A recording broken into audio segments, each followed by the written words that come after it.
Well, hello there. Thank you for joining me for the latest edition of Telile 24/7.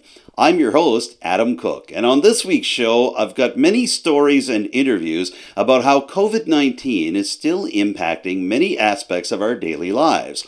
Everything from the local business community in the Strait area, to municipal governments and how they hold their public meetings, to charitable organizations and how the pandemic has forced them to think about new and creative ways to honor special people in our community. But we begin tonight with a look at a local business owner who's trying his own way to get people vaccinated against COVID-19. He's Michael Hatt from the Medicine Shop in Port Hawkesbury, and we're going to talk to him in just a moment about his new mobile vaccination clinic, how it started off as a flu vaccine clinic and has now expanded to be able to help in the vaccination effort against COVID-19. Here's that interview right now. So by telling the story of this mobile vaccination clinic, it goes back farther than just this spring. It actually goes back to the fall when you decided to set up a mobile flu vaccination clinic. Can you tell me a bit of what happened then and how that transfers over to what we have here? Sure, and actually it even goes back further where I saw the ad it must be almost 2 years ago. Now, at the time, I thought it was a great idea for a delivery van, but never took advantage of it.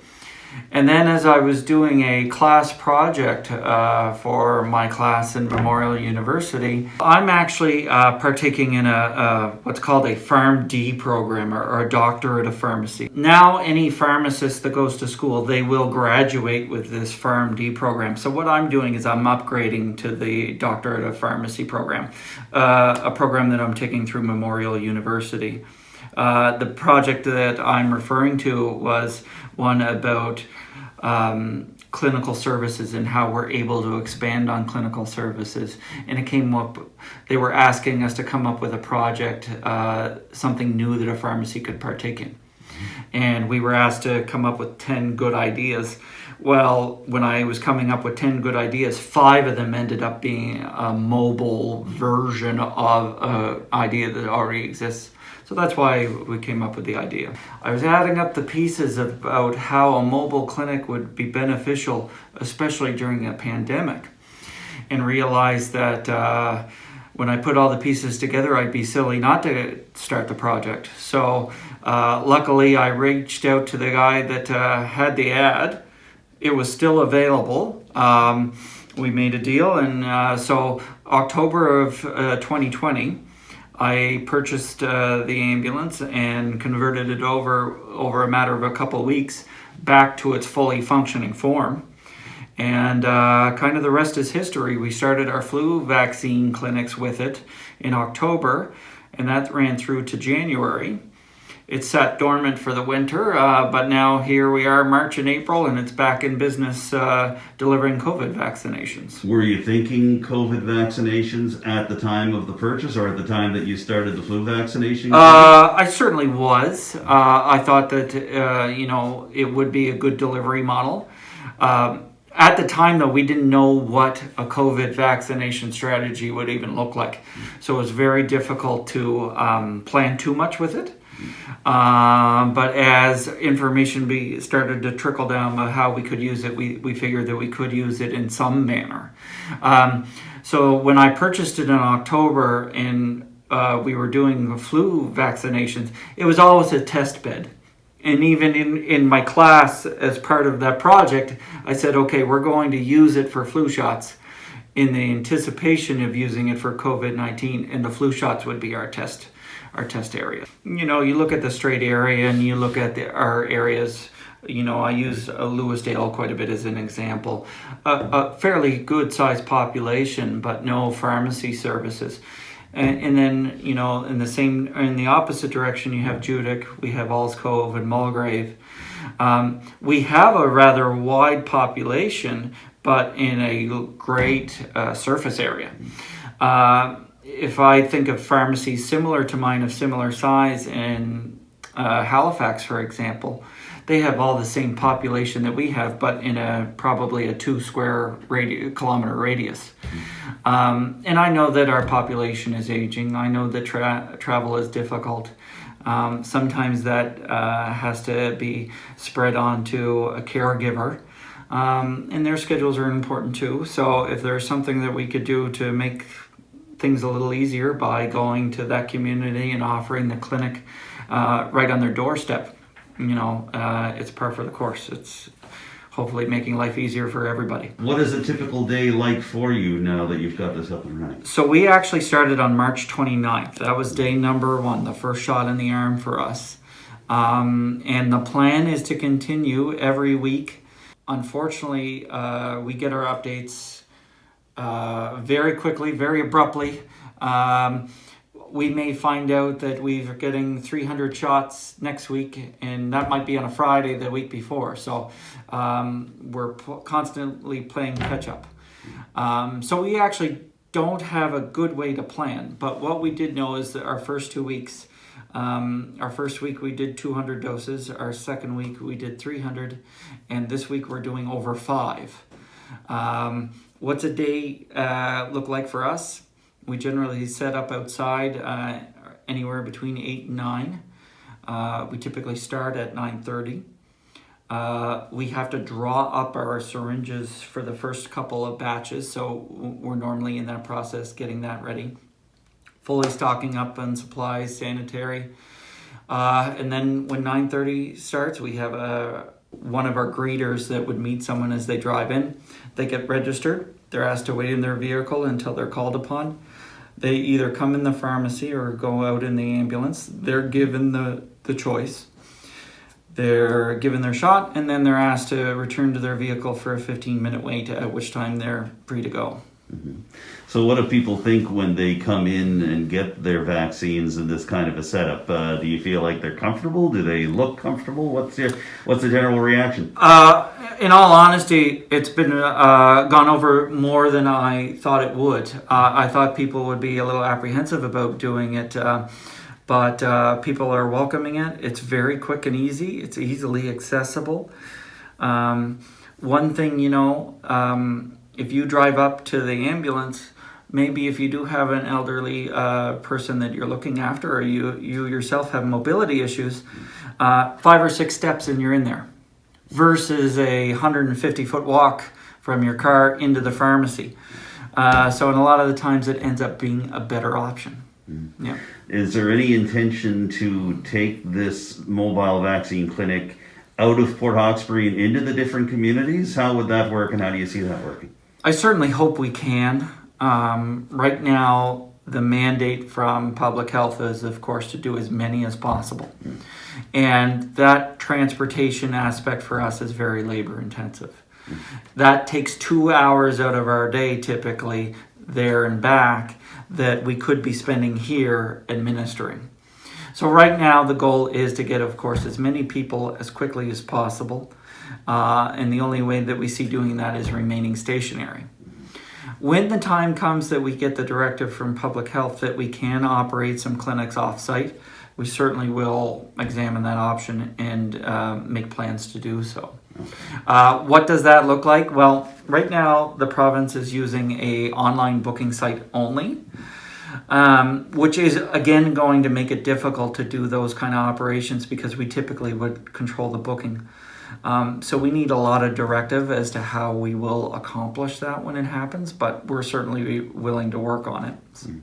Now, I'm just curious, for the sake of making it clear to our viewers and to anybody listening to this in a podcast form, you folks aren't jumping the queue. You're following the rules that are set out by public health to say only people within a certain age group at a certain time can be vaccinated. Of course, yeah. Yeah, just to make that clear to anybody who's watching. Yes, no, of course. So the province is releasing cohorts, which is basically groups of people in 5-year increments.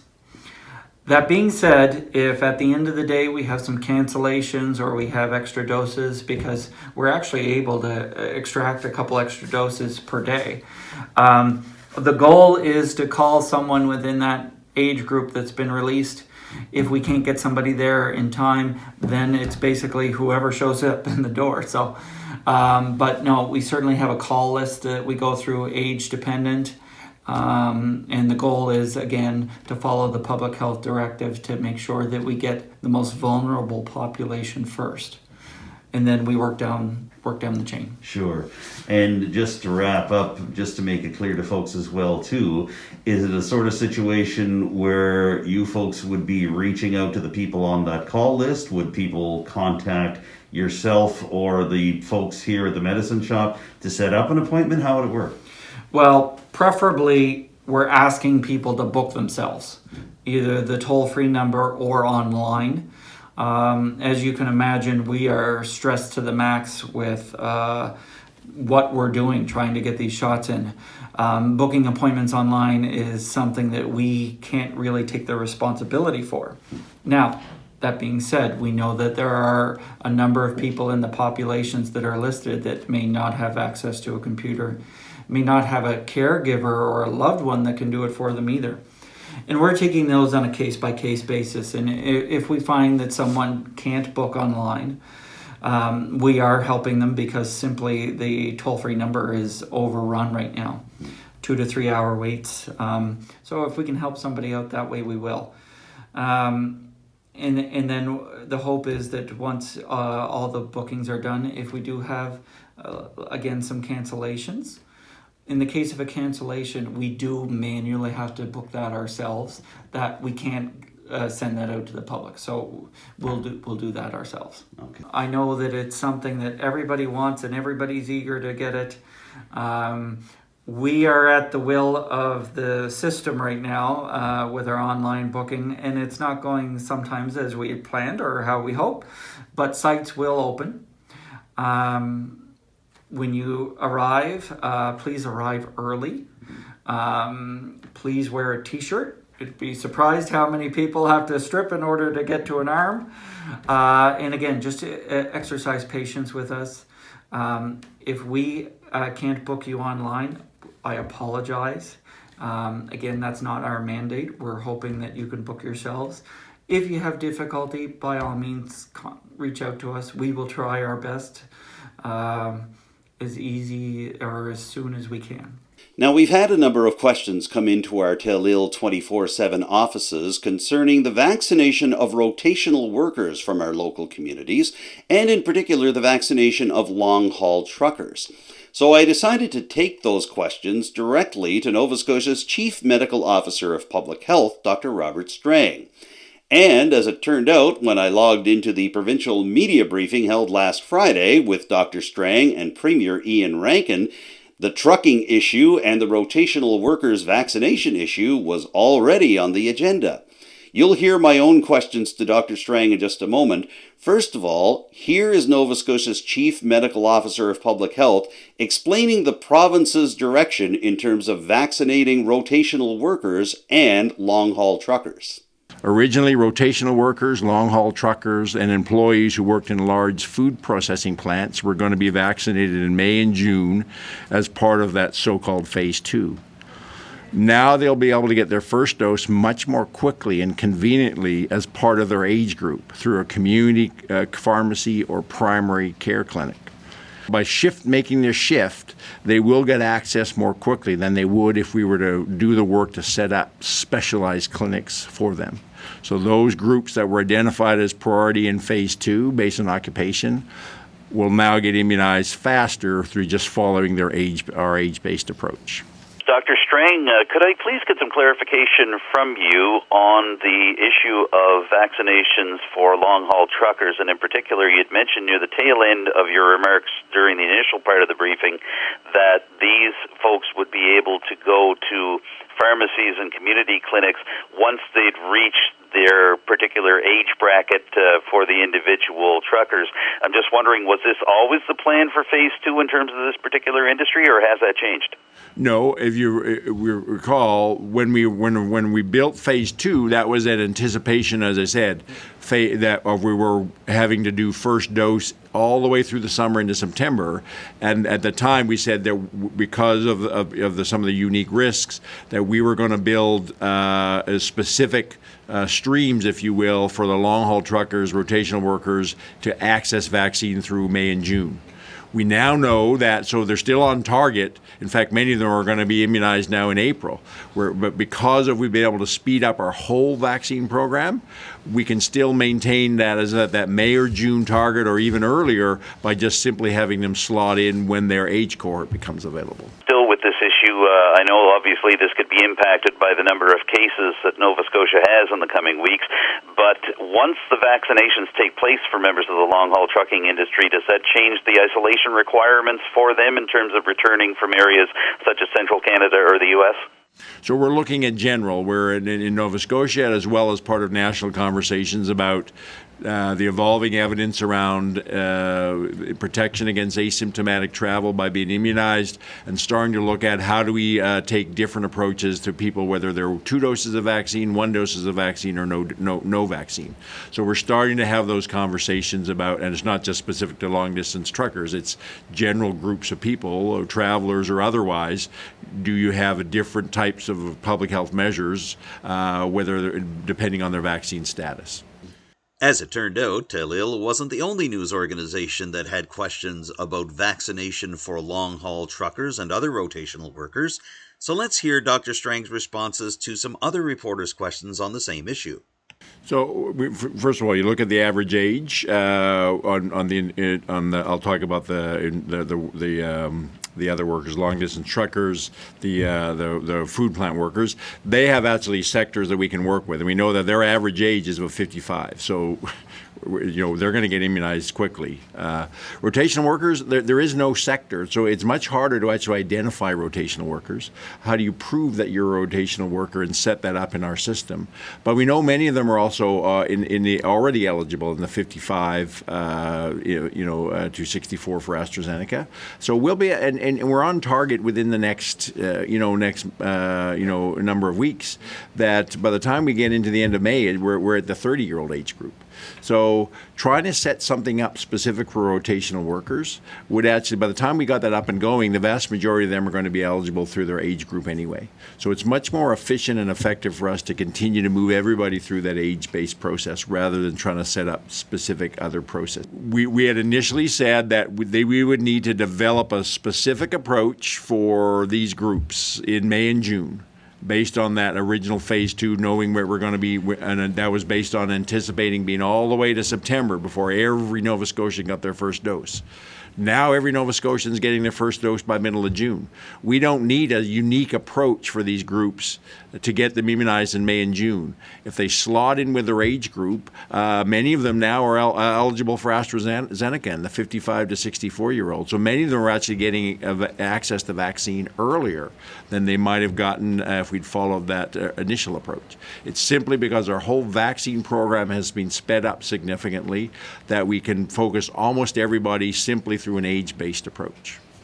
COVID-19 has also impacted the way municipal governments in our region carry out their public meetings. Richmond Municipal Council has had in-person meetings going since last fall.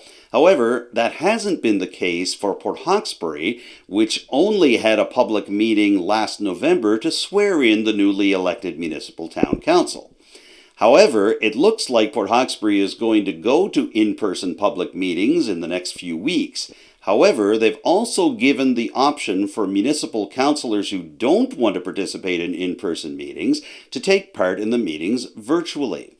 Here's Port Hawkesbury Mayor Brenda Chisholm-Beaton to explain how this will all work. I think it's important in light that we are all doing our best in the midst of a global pandemic, that we do respect that people will have varying levels of comfort around meeting in person, or and may have a preference to meet virtually. So although we do have several council members who are eager to meet in person, to have council meetings or committee of the wholes or whatnot, we do want to make sure that we do respect when there may be some hesitance along those lines.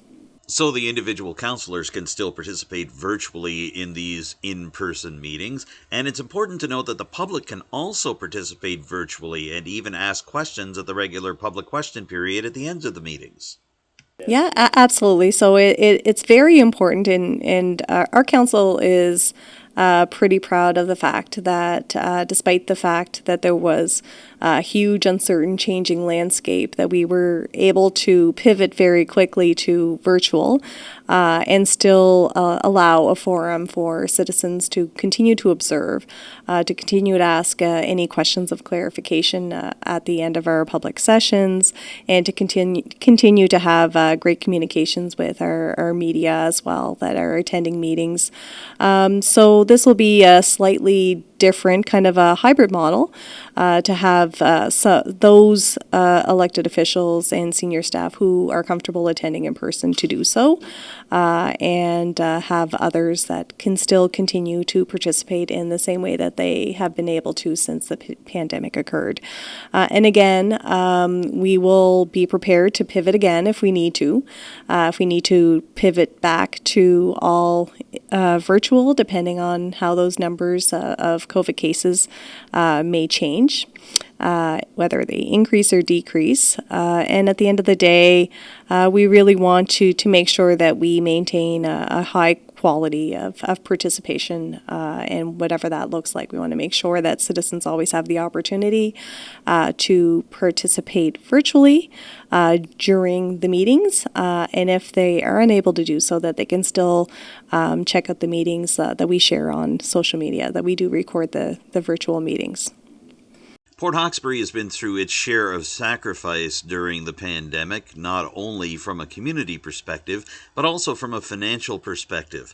You have made mention in recent interviews about the possibility that the town could have to pay a financial toll for all that has happened during the COVID-19 pandemic and continues to happen to this day. Can you give me a sense of what could happen over the next few months as you folks are heading into budget deliberations, and how that could impact the service level and the taxation level for the town in the coming weeks and months?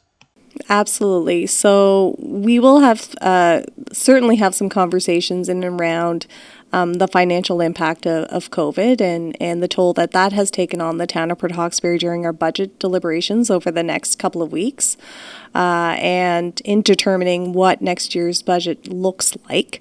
And certainly, how we have experienced the pandemic here in the town of Port Hawkesbury from a municipal perspective is that although our revenue streams that we normally were able to accrue prior to COVID are just simply no longer there, or greatly reduced. So at the end of the day, it's about kind of managing that transition and seeing how we can maintain business continuity as a municipality, despite that change in revenue stream. And I think that this conversation is certainly one that will continue because we know that we don't have an expiry date for what COVID will look like when, or when its impacts will no longer be felt, and maybe on some level that will never occur, and maybe we're changed forever.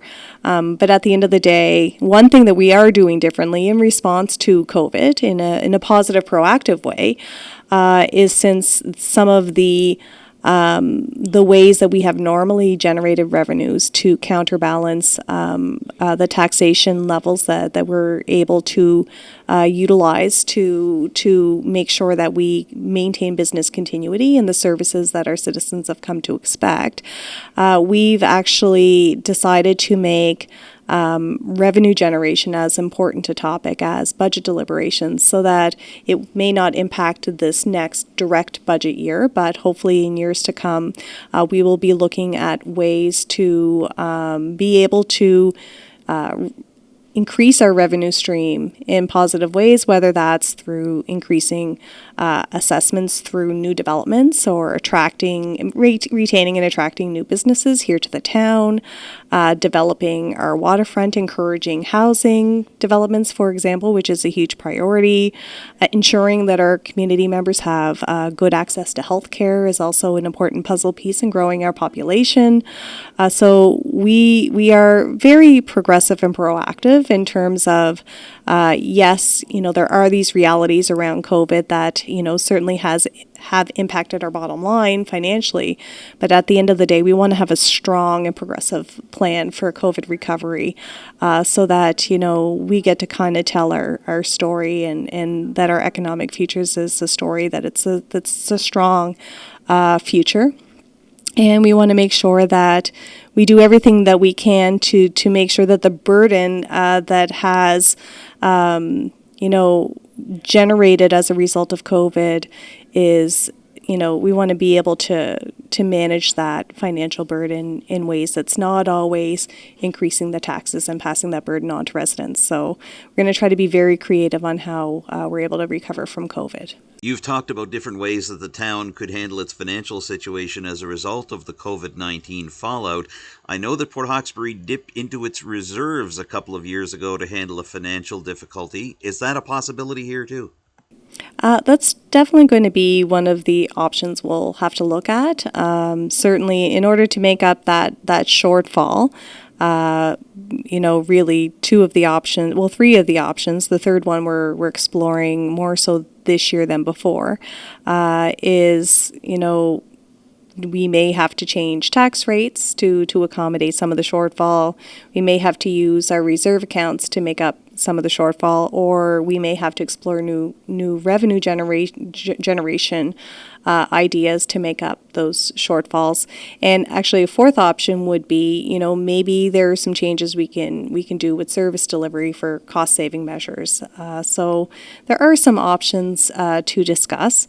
And at the end of the day, I think it's important that we are looking at all of those options in creative, think outside the box ways, and really focusing on growing the town. And I do have a lot of optimism for our future, even though COVID has thrown us a curveball. And I think more so now than ever, we have a lot of folks in town, a lot of committee members, our council, and our town staff they're very eager and proactive for growing the town.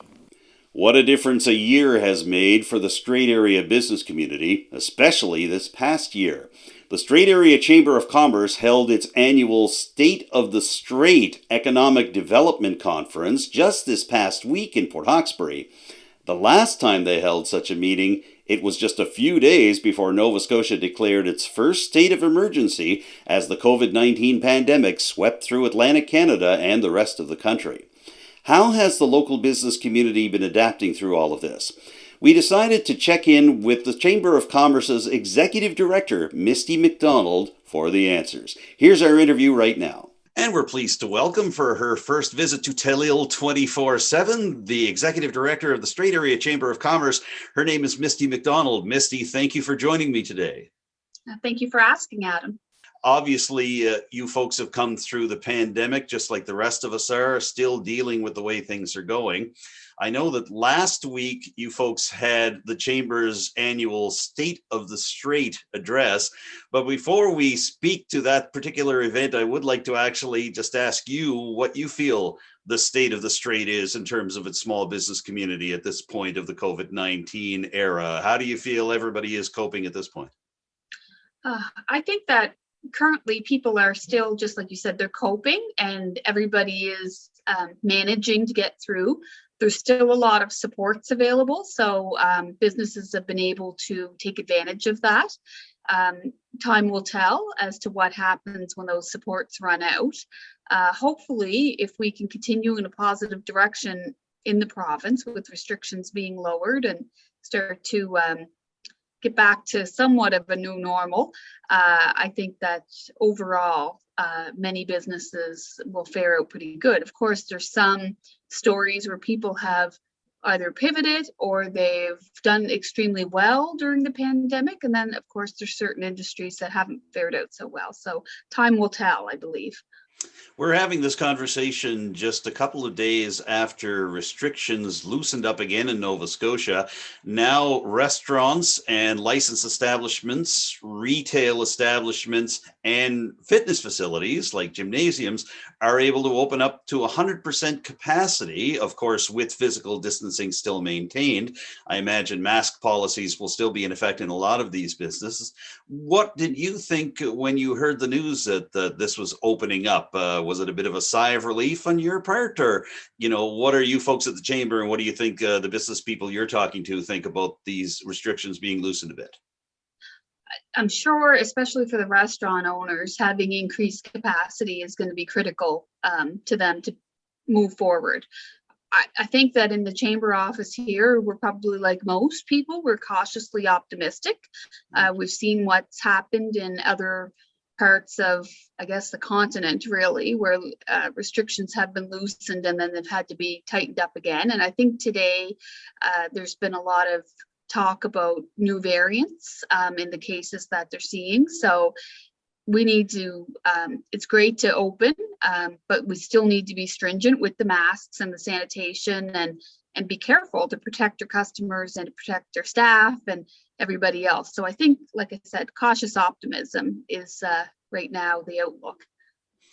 So let's talk a little bit, as I mentioned a couple of moments ago, about an event that the Strait Area Chamber of Commerce has every year called the State of the Strait. It's an economic update and also a chance for some of the players, both large and small in our business community, to speak about what things are like for them. Now, obviously, we're in different times. That's been the theme all the way throughout the past 13 months, and we've talked about that a little bit in this interview. But Misty, can you tell me what the mood was like for those participating in the State of the Strait this year? What were some of the moments that really jumped out for you? Well, I guess operationally, first of all, the last public event that we've had in person was the State of the Strait, which happened in 2020. So right about that time, I believe that was on a Wednesday, and that Friday, the announcement of the state of emergency in Nova Scotia came out, and things changed quite rapidly. So we're pretty well a little bit over a year from that point. And I think that generally people were just happy to be able to get together in person again. It seemed like there was really a lot of people just grateful to be out and able, even though that we had to put in certain restrictions in order to host that event publicly, it was still nice to be able to get out and hear people give their presentations in person. Overall, we almost had a little bit of a COVID theme run through the event. Terry Smith from Destination Cape Breton was our first presenter, and Terry kind of gave an update on the strategy for DCBA going forward. Now, of course, Terry had been beginning to present that strategy at this time last year, and the strategy obviously would have been impacted severely by COVID. So it was interesting to get that update from him. Then the next panel kind of focused on businesses that had in some way been affected by the pandemic and how they've coped and managed and moved on. Some were impacted negatively at first and were able to, either switch their product or service in some way. And then the third one was actually a realtor who has seen increased demand and not enough supply for their business, which has been directly pandemic related. So that was very interesting. Our second panel, we heard from 3 businesses that really things have been business as usual, and they've been kind of marching forward. So very positive, very optimistic news. I think originally, early in the pandemic, those businesses were anticipating to be affected more than they actually were. So it was a really good news story. And our final panel kind of spoke about municipal infrastructure projects that may have begun before the pandemic, but were currently happening. So of course, we all know that generally the build out of a recession is with infrastructure. So it was great to be able to see what kinds of projects they were and how that's going to play out. And then our keynote was with Ken Shea from East Coast Credit Union. So he kind of gave the overall summary of, where things are headed with the economy. Of course, in Nova Scotia, we continue to struggle with this concept of the population decline and the aging population that is coming in the next 20, 30 years. So very interesting wrap up by Ken. And yeah, overall, the event went really, really well. We were pleased to have it in public, and that it was just, people were happy to hear those good news stories, I think, coming out of the last 13 months when things were sounding pretty bleak. Wanted to ask you about support for small businesses and support that the chamber itself provides. This time last year, I was speaking to Susan Fox and to Amanda Mumberket, who were in the transition period for the Chamber of Commerce just before you came on board.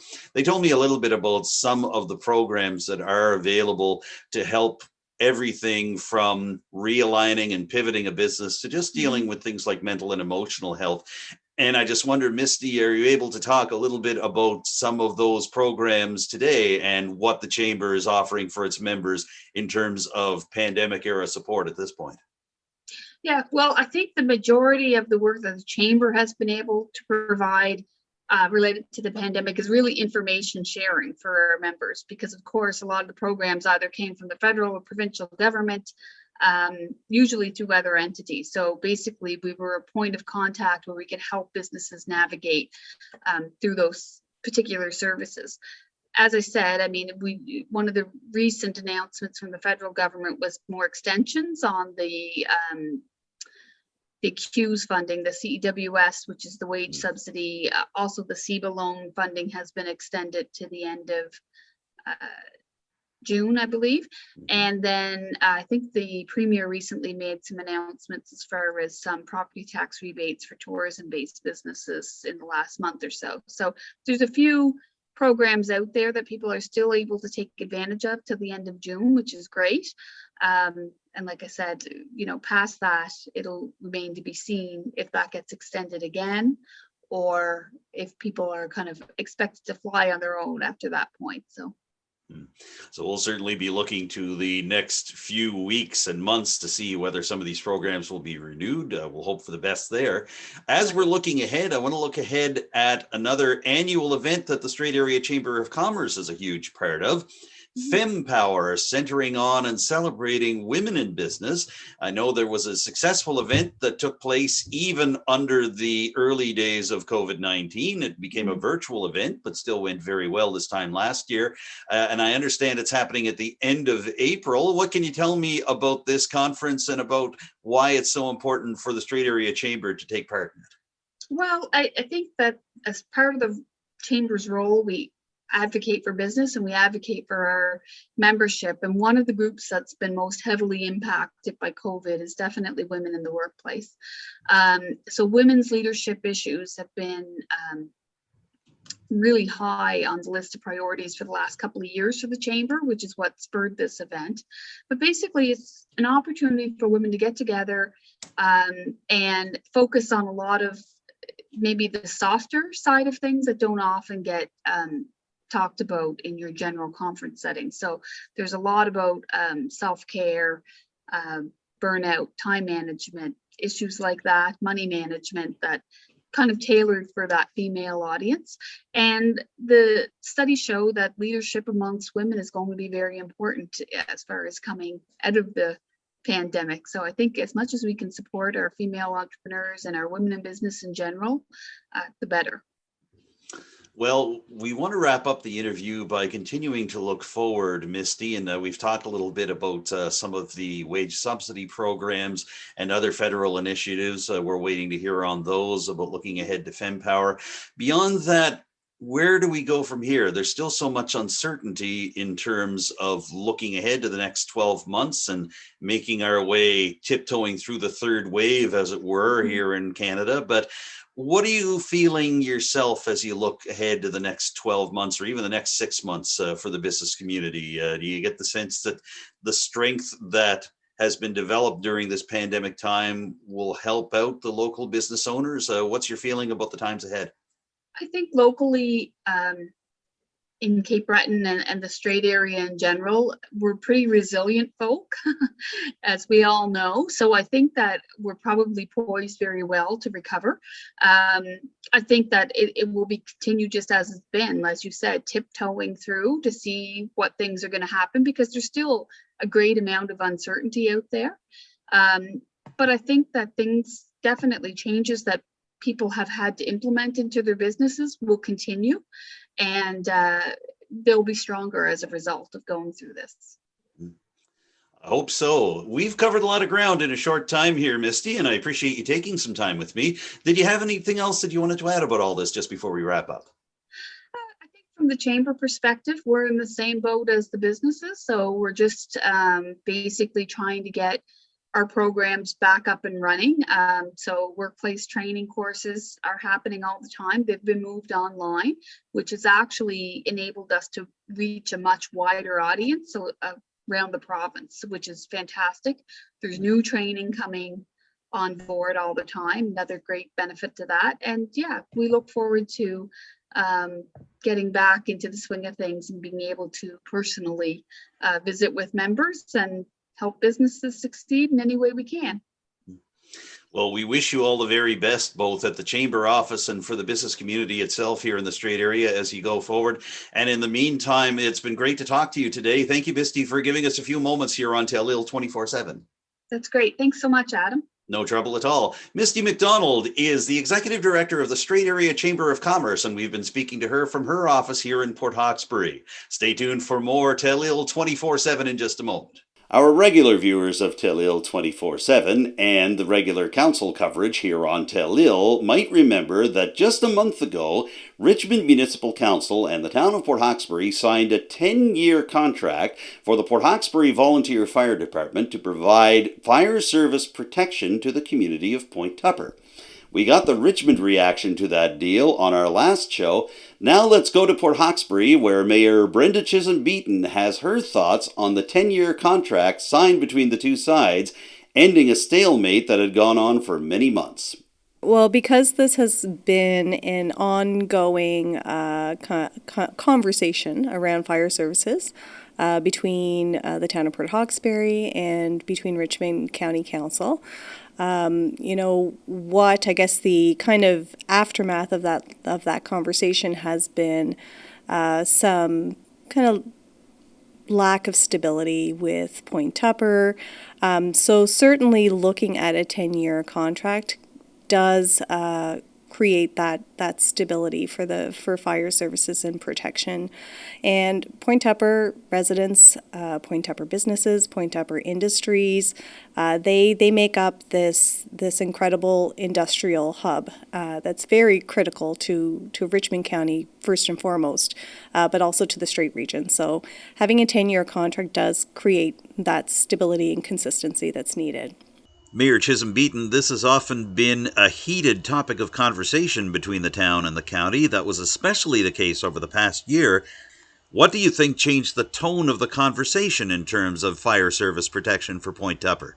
I think that one of the discussion topics that kind of certainly occupied our town council's minds then and now was to make sure that we come up with a clear and auditable formula for fire services that makes sense and that can also ebb and flow with the changes that can come, whether it's growth or whether it's decline. So the formula that the town of Port Hawkesbury proposed was an assessment-based formula, kind of modeled as a shared service agreement, so that we take the assessment value of the town, the assessment value of Point Tupper, the overall hard cost of providing that service on an annual basis, and figuring out that sharing scenario that is based on assessment, so that if there is a change of assessment, then the formula changes so that it's very equitable, it's easy to determine.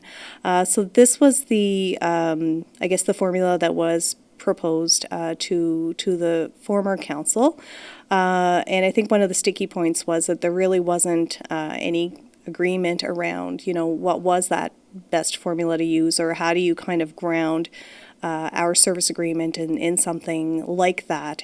If it wasn't that formula that was agreed upon, like what would that formula look like? And I think what really allowed for us to have very kind of positive conversations with this new council is that, in reviewing the original proposed funding formula, that there was a general agreement, that it should be assessment-based and it should be based on what that annual hard cost is to operate the fire department, with some concessions that may arise that may be unique to Point Tupper, whether it's maybe training for industrial fires or that sort of thing. So at the end of the day, our council felt like we were heard, and our original kind of assessment-based formula was, the Richmond County Council really took a very careful look at that, and an agreement was reached with regard to that funding formula. And I'd like to think that at the end of the day, the town of Port Hawkesbury, of course, in partnership with our Port Hawkesbury Volunteer Fire Department, we did have a core kind of negotiating team. Councillor Mark McIver was on that team, as well as Terry Doyle and myself, and in turn Richmond County had a core kind of negotiating team. So once we kind of came up to I guess the final ask or whatnot, we were very pleased that our council did want to move forward.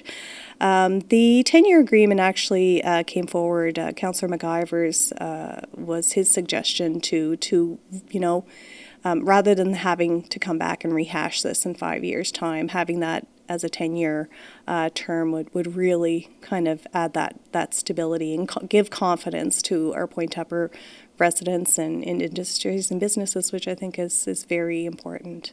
Has there been any reaction from folks in Point Tupper or even from right here in Port Hawkesbury about this new 10-year fire services deal? Absolutely. Warden Mumberket reached out to all of our industry and business partners, and some of the feedback, was quite positive, and I think it was appreciated that both councils were able to come up with this agreement, and certainly, we have had some residents reach out as well to say that, they feel much more comfortable knowing that that response times will be, much shorter with the Port Hawkesbury Volunteer Fire Department being the fire department of record, so that, as the main responders. We'll wrap up this week's edition of Telile 24/7 by trying to answer the question, if you're a charitable organization in Cape Breton and you're trying to make a special day for a local young man, how do you do that when social distancing protocols dictate that you can't do it the way you normally would? Well, the Cape Breton branch of the Make-A-Wish Foundation has found a way, and they got together with the Port Hawkesbury Volunteer Fire Department, Strait Area Transit, and several other local people to help make John Michael Kennedy's wish come true on Saturday morning in Port Hawkesbury. Over the next few minutes, you're going to hear the story told by John Michael's father, John Kennedy, and the Cape Breton District Coordinator for the Make-A-Wish Foundation, Kathy Sutherland. Let's hear them tell the story of John Michael and his journey towards his wish being granted right now. John Michael is a child with Duchenne's muscular dystrophy. There's 9 members of the disease in muscular dystrophy language, and his is Duchenne's muscular dystrophy. He's a child that was diagnosed with that at 22 months of age. Duchenne's is a crippling disease. It's a muscle-eating and tissue-eating disease that takes the lower abdominal level of a recipient, mostly and always in the Duchenne's family, it's a male. We worked through for 14 years of John Michael's life, and he walked up until that point, which is longer than most children do. So after that, with some issues that arise in John Michael's life, his legs, along with his health, depleted, so his lower limbs became an issue. Somewhere around that point in life, a wish was granted to John Michael, and things just didn't work out at the time for him. The wish was to be a travel wish, and we were going to be looking at going to Give Kids the World in Orlando, Florida. And then COVID hit, so he was planning on doing a shopping in Sydney, having a special day, special attention with volunteers and visiting the stores together and just buying things that he really wanted to have. But COVID had made us pivot and think, what other way can we do this? So we decided, I reached out to Jolene at the Port Hawkesbury Fire Department and said, is there a way that we can do this and be social distancing and involve the community at the same time in safety? The wishes are usually granted up to recipients till their 18th or 19th birthday. Because John Michael's birthday is very early in the year, due to COVID, there's another positive for Kathy. John Michael gave a list of things that he would desire as his wish, as if he was shopping in the store and what he would have picked off the shelf. We went online, we ordered as much as we possibly can and did some local shopping as well in Sydney, and then came together today with volunteers, community and family members. John Michael is not a public person. John Michael shows shyness. John Michael's characteristics, as I dwelled on, be it Duchenne muscular dystrophy, there's also some autistics in his background. So working around those children as I have as a past Lions member, special needs kids have special needs. And you never know what's going on in their hearts or their head. And I didn't know what was going to go on with John Michael other than I had 3,000 questions asked of me all week. He knows he had done the online shopping spree. He thought that Kathy snuck up here and hid everything at St. Mark's and everything from there was being transported here until he actually saw the actual parade and people presenting. And he was very overwhelmed. And I was, like I said, very, very shocked. It goes to show you the bubbly personality of Kathy and her staff. John Michael smiled, he laughed, he participated way much more than I anticipated he would. So overall, it's been a very, very good warming day for John Michael, us as a family, and the general public. And John Michael really flourished today. I was excited because I wasn't expecting a whole lot of feelings being shown by him, but he was communicating quite well with us and excited that we were opening up all these gifts. And I just can't wait to hear more of how he builds his Lego and is having fun with his family and watching TV and having that music going that he's picked. Sometimes you're restricted on what you can order, so we did give the $500 Walmart gift card for them to still go and do family shopping together, not with a community involvement. I, as a dad, know what it's like to live hands-on 24/7 of this child. It's not an easy job, but I don't see it as a hard task. It's dedication, and this is what today shows. I'm going to only thank the Port Hawkesbury Fire Department for their facility. Their beautiful trucks. They're going to take as another surprise to John Michael his gifts home in the old fire truck that's no longer utilized here for Port Hawkesbury Fire Service. It's a display item. Strait Area Transit was a complete surprise to me. Colton Bowie, being a TA that was a male TA in the troubling times of John Michael, brought aboard. He showed up in the yard, they showed up in the yard, and they transported John Michael here this morning. So his overwhelmingness instantly started in his own yard and then proceeded here. Everybody was amazing when I reached out. They all wanted to help. His TAs at school, his principal, the RCMP. When I called David, it was like, yes, we will be there. The fire department was whatever you want. Even Mayor Brenda. It was awesome when I made the phone call to her too and the email. And it was just nice to see the community. And honestly, I was very emotional today. And I think it's because we haven't been gathering. So it was really nice to gather in safety with the COVID rules and just make sure that we all had a great time. So it was really emotional today for us. COVID, everybody sees it as a negative. For me, it was a positive. That being, it was very hard with these children to travel. It would have meant air flight. Everything would have had to been bang on, well-timed, et cetera, et cetera. It's just 3,000 miles of misery unless, everything went well. Just being part of giving joy to John Michael. He's had a rough road and working with the family with that. And just watching the community come together for things. That is so huge. We would never be able to grant wishes without our community. We have done 7 wishes since October. And they've all been pivoted and changed and moved around to suit the COVID regulations. And today seemed to be a little bit more of people engaging with each other. So that's the biggest takeaway, is that we know our community is there for us when we're in need for anything. So it's amazing. Kathy was out in the pouring rain that we were all complaining about last week and during the Easter week. Easter day, she's going around. And this goes to show the public the special heart in her, herself personally, and her team. She was going around putting Easter eggs and hiding them for the other special needs kids in her local facility of Sydney. And, you know, it takes gifted people to put on days like this. We had 117 yards that 4 bunnies in Sydney we dressed up. It was a fundraiser. People paid $25 for 25 eggs or $45 for 50 eggs, and we went and visited in the torrential rain. But you know what? Our Wish Kids have worse things in life than us being in wet bunny suits. It was amazing going to those doors. So last weekend was great too. We would knock on the door and the kids would either watch from the window or the same thing. They would come out in their masks and their jackets and rain boots and just they were so excited when they saw the Easter bunny. So that was another really fun day for us. Let's just everybody ride us all through and enjoy the fact that there is support for somebody, no matter what your means or needs are out there, and there's always somebody willing to do good for you. And that wraps up this week's edition of Telile 24/7. Thanks to everybody who gave me interviews this week, and thank you for tuning in.